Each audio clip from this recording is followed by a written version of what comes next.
আমাদের ধারাবাহিক আলোচনার অংশ হিসেবে গণিতের লাভ ক্ষতি পার্ট 3 নিয়ে আজকে আমরা আলোচনা করব। লাভ ক্ষতি নিয়ে আমরা বিগত 2 পর্বে মোট 11টি অঙ্ক নিয়ে আলোচনা করেছি। ডেসক্রিপশন বক্সের লিংক থেকে সেগুলো দেখে আসতে পারেন। আজকে আমরা কিছুটা অ্যাডভান্স লেভেলের অঙ্ক করার চেষ্টা করব। দেখতে পারতেছেন 12 নম্বর অঙ্কে বলা হয়েছে একটি খাতা 36 টাকায় বিক্রয় করায় যত ক্ষতি হলো 72 টাকায় বিক্রয় করায় তার দ্বিগুণ লাভ হয়। খাতাটির ক্রয় মূল্য কত? এখানে আমাদের ধরে নিতে হবে, আমরা মনে করি খাতাটি 36 টাকায় বিক্রয় করলে ক্ষতি হয় x টাকা, আবার 72 টাকায় বিক্রয় করলে লাভ হয়, যেহেতু লাভ দ্বিগুণ বলা হয়েছে 2x টাকা। এখন শর্তমতে জিনিসটি দেখেন, 36 প্লাস x, এখানে আমাদের 36 টাকায় বিক্রয় করা হলো, 36 টাকায় বিক্রয় করা হলো এবং বিক্রয় মূল্য ক্ষতি হিসেবে ধরা হলো x টাকা। তাহলে 36 প্লাস x সমান 72 মাইনাস 2x। এখানে 72 মাইনাস 2x, এখানে মাইনাস কেন হলো? আমরা 36 টাকায় বিক্রয় করায় ক্ষতি হলো x টাকা, আবার 72 টাকায় বিক্রয় করলে লাভ হতো দ্বিগুণ 2x। যেহেতু লাভ বলছে সেই জন্য আমরা বিক্রয় মূল্যে প্রথমে প্লাস দিয়েছিলাম, এখন মাইনাস দিলাম। তাহলে আমরা যদি এটা ক্যালকুলেশন করি তাহলে দেখতে পারবো x, এই মাইনাস 2x টাকে যদি আমরা বাম পাশে নিয়ে আসি, x প্লাস 2x সমান 72। এই 36 টাকে ওই পাশে নিয়ে যাই, যেহেতু 36 প্লাস আকারে আছে, সমানের ওই পাশে চলে গেলে মাইনাস হবে 72 মাইনাস 36, বা 3x সমান 36 বা x সমান 12। যেহেতু 36 টাকায় বিক্রয় করলে 12 টাকা ক্ষতি হয়, অতএব ক্রয় মূল্য হবে বিক্রয় মূল্যের সাথে 12 টাকা যোগ 36 প্লাস 12 সমান 48 টাকা। 13 নম্বর অঙ্কে আমরা দেখতে পারি একটি ছাগল 10% ক্ষতিতে বিক্রয় করা হলো।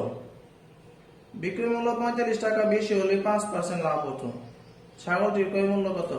আমরা পূর্বের আলোচনায় বলেছিলাম, আমাদের যদি কোনো অঙ্কে 10% ক্ষতি হয় বা 5% লাভ হয়, এই জাতীয় কোনো টার্ম থাকে, তাহলে আমরা সরাসরি লিখব 10% ক্ষতিতে ক্রয় মূল্য 100 টাকা হলে, যেহেতু ক্ষতি হয়েছে সেহেতু অবশ্যই বিক্রয় মূল্য কম হবে। বিক্রয় মূল্য 100 মাইনাস 10 সমান 90 টাকা। আবার এখানে বলা হয়েছে 5% লাভ হতো। 5% লাভে ক্রয় মূল্য 100 টাকা হলে বিক্রয় মূল্য, লাভ যেহেতু হয়েছে সেহেতু বিক্রয় মূল্য বেশি হবে 105 টাকা। এখন দুইটা বিক্রয় মূল্যের মধ্যে পার্থক্য কত? 105 90 15 টাকা, অর্থাৎ বিক্রয় মূল্য বেশি হয় 105 মাইনাস 90 সমান 15 টাকা। এখন বিক্রয় মূল্যের যে পার্থক্যটা রয়েছে সেই পার্থক্য অনুযায়ী আমরা অঙ্কটা করতে পারি। বিক্রয় মূল্য 15 টাকা বেশি হলে ক্রয় মূল্য 100 টাকা, 1 টাকা বেশি হলে কত? এবং বিক্রয় মূল্য এখানে বলা হয়েছিল 45 টাকা বেশি হলে, 45 টাকা বেশি হলে ক্রয় মূল্য 300 টাকা। আমাদের উত্তর হবে ছাগলটির ক্রয় মূল্য 300 টাকা।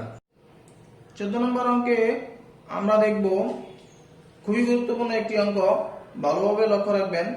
একটি গড়ি 612 টাকায় বিক্রি করলে 15% ক্ষতি হয়। কত টাকায় বিক্রি করলে 10% লাভ হবে? অর্থাৎ আমাদের এখানে বিক্রয় মূল্য চাইছে। আমরা একটা জিনিস লক্ষ্য করব, কোনো অঙ্কে যদি যা চাওয়া হবে তা সবার শেষে লিখতে হবে। এখানে আমাদের বের করতে হবে কি, কত টাকায় বিক্রি করতে হবে, অর্থাৎ বিক্রয় মূল্য।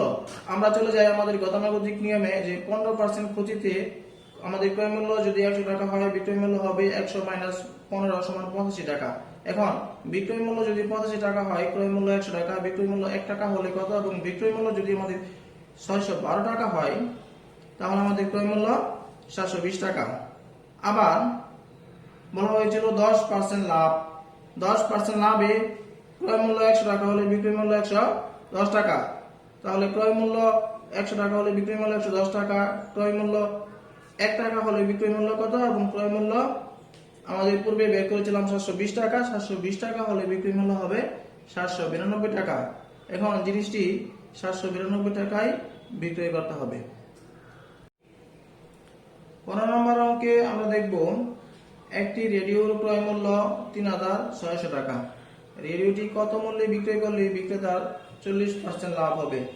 এই অঙ্কটি গত অঙ্কের থেকে অর্ধেক, অর্থাৎ আমরা 14 নম্বর অঙ্ক যা দেখেছিলাম তার অর্ধেক অংশ এই অঙ্কের উত্তর হয়ে যাবে। আমাদের এখানে ক্লু আছে 40% লাভ হবে, কাজে আমরা লিখতে পারি 40% লাভে আমাদের ক্রয় মূল্য যদি 100 টাকা হয়, বিক্রয় মূল্য হবে 140 টাকা। ক্রয় মূল্য 1 টাকা হলে বিক্রয় মূল্য কত, এবং ক্রয় মূল্য ৩,৬০০ টাকা হলে বিক্রয় মূল্য হবে 5,040 টাকা। সহজেই আমরা এই অঙ্কটি করতে পারছি এবং আমাদের উত্তর 5,040 টাকা। এখন আমাদের কথা হলো যে আমরা এই জাতীয় অঙ্ক হয়তো বা ফিগারটা চেঞ্জ করে আসতে পারি, কিন্তু আপনারা ঠিক সেই অঙ্কগুলো নিয়মগুলো দেখার এবং বাসায় করার চেষ্টা করবেন, তাহলে আশা করি আপনাদের লাভ ক্ষতি অংশ নিয়ে তেমন সমস্যা হবে না। এরপরেও আমরা লাভ ক্ষতি অংশ নিয়ে আরেকটি পার্ট করব, যেই পার্টে আমরা লাভ ক্ষতি একটা ফুল সাজেশন আকারে কিছু অঙ্ক দেওয়ার চেষ্টা করব।